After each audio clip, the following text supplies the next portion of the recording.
Hello there, I'm Catherine Nicholson and this is Talking Europe on France 24. We are at the European Parliament in Brussels, this in the week that Russia launched a wave of attacks on Ukrainian cities, the like of which has not been seen for many months. G7 leaders in the last days have denounced strikes on civilian targets as war crimes, and they've vowed to bring Russian President Vladimir Putin to justice.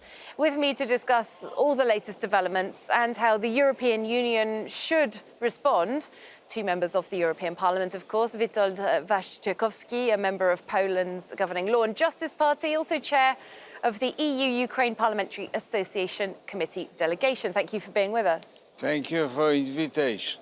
And opposite you, we also have Daniel Freund, a Green member of the European Parliament from Germany. Thanks for being with us. Having me.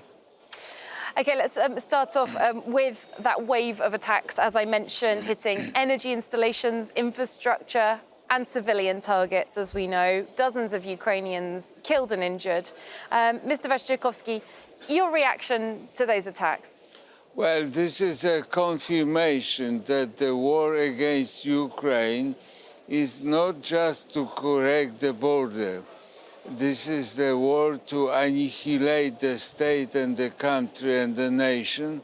And this is the element of the war to change the security architecture which was shaped after the end of the Cold War. So I think that we have to be prepared for months or maybe years of further escalation. And maybe the next part of the conflict will be imposed on other countries, not only on Ukraine. That was actually in 2008 already the prediction of the late Polish President Lech Kaczynski. Georgia, Ukraine, maybe Baltic countries, then Poland.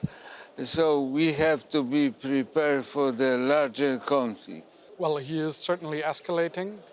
I sense some desperation in these acts as well. The Ukrainians clearly have the momentum in the east, in the south, and I think the attack on the bridge shows the range of their action, and bombing children's playgrounds and family homes. I see that as an act of desperation because he cannot win militarily on the battlefield at the moment, so he is firing missiles at pretty much everything. Just staying with you, Daniel Freund, there was a joint statement on Tuesday from G7 leaders, of which there are several EU countries, as we know. They described these attacks on civilian targets as war crimes. They promised that they will hold Vladimir Putin to account. Do you believe that's possible? I mean, whether we're one day going to see Vladimir Putin in a courtroom in The Hague, I don't know. I certainly, as someone fighting a lot for the rule of law, this would be the way for him to go that I would like to see. But if we'll manage that, I unfortunately have my doubts. First, we have to defend Ukraine. We have to make account of these war crimes. And then I think we have to either defeat Russia or to look for the changes, political changes in Russia. If the Russia is not defeated, maybe the new government somewhere in the future in Russia will be ready to get rid of these people who are perpetrators of this war crime, because this could be a kind of a legitimization for the new government to rejoin international community. If we come back to what's happening on the battlefield, as we know, we've had several weeks now where there's been seemingly a threat of Russia using nuclear weapons. Vladimir Putin, Dmitry Medvedev have both referred to this. Mr. Waszczykowski, do you believe that Russia could credibly do this? Do you believe Russia's intending? I can expect anything from Putin. As I said at the beginning, his plans are enormous. he wants to change not only the situation in Ukraine, but in Europe. So it's very probable that he may use this. So I expect that the international community, European Union, G7, will send a very strong message that there will be international retaliation, not by to counter-strike in nuclear way, but a strong condemnation and very strong sanctions. At the same time, just on Tuesday of this week, the head of the British GCHQ intelligence said that there were no current signs that they could see that Russia was going to start moving towards using nuclear weapons.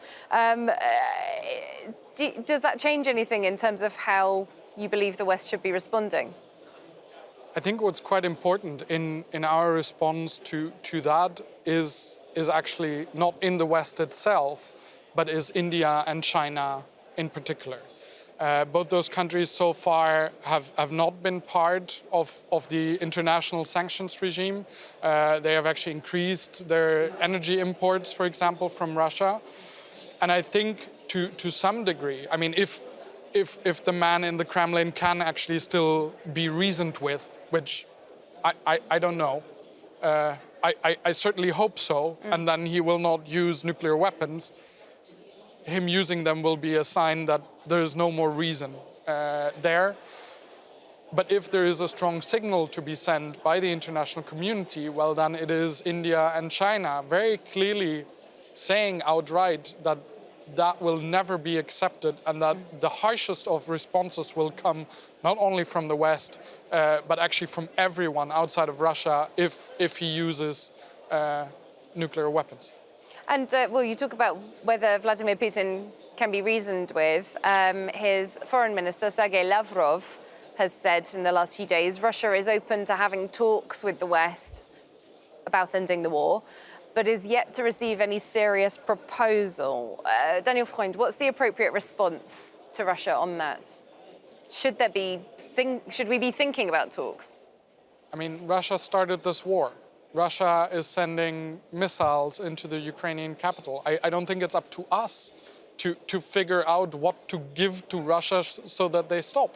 If they want to talk, well, the side that wants to talk needs to come with a proposal. I think both the Ukrainians and the West in general has repeatedly signaled its openness for talks, but talks not to hear some craziness or or indeed to decide over the head of the Ukrainians. That cannot be the objective here. Mr. Waszczykowski. Any talks right now with Putin and Lavrov will legitimize them. We can start talking to them only if they pull out troops from occupied territories of Donbass and Crimea. And then after this pull-out of troops, we can start to talk about Russian rejoining a normal political economic life. Right now, any kind of armistice or truce with occupation of this territory means that Russia is a winner. Although Russia violated international treaties, violated international borders. So I wouldn't recommend that any talks right now upon the conditions of the Russians' ideas. The EU's High Representative for Foreign Affairs, Josep Borrell, he said this week at the EU Ambassadors' annual conference that he wants the member states to give the EU to give him more power, more reactivity. He wants the member states to be more reactive. Do you believe that the EU response is lacking in that way at this point? I think there needs to be more of a response. There is still more sanctions that we can do. We should, for example, all politicians, be it at the national or at the subnational level, that support this war, that support the government, that support these war crimes, every individual of those should be on the sanctions list. But I think we as Europeans also have to look at how our response institutionally works. Viktor Orban already says that he wants the sanctions to be gone by the end of the year, when that's really not what a large majority of EU countries want. I think we have to talk about whether it is a good idea in a situation of economic war to have a single leader basically incapacitate the entire European Union, for example, on the question of sanctions. Well, Ukraine is part of the Eastern Partnership Program of the European Union, so we're supposed to help them in the economic way. But we're supposed to help also countries like Poland, which is helping a lot Ukrainians. We send hundreds of tanks, hundreds of military pieces. We opened our borders for more than 6 million people from Ukraine. We haven't got any assistance from the European Union. So help Poland, and this will help. This way you will help Ukraine. I really have to support that. And I have called in the past, and I can do it here again. I call on my own government. The Polish government has requested tanks from the German government. I don't know if all of them, but tanks are available.